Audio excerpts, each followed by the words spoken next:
So good day mga utol. Today is December 24. So ang operation time natin ngayon is 4 PM lang tayo ba, di ba? Hanggang 4 PM lang. So kung may mga makikipag-transact, bibili ng cash, mag-apply ng installment, bibili ng parts, magpapa-service, magka-cut off yung service namin mamaya ng 3 o'clock PM. And sa parts naman, tsaka sa sales is 4 PM. So, yon.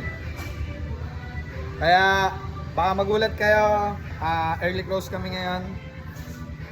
Kasi, di ba, Christmas Eve na mamaya. So, bukas close kami. January 31, half day. And 1, close din.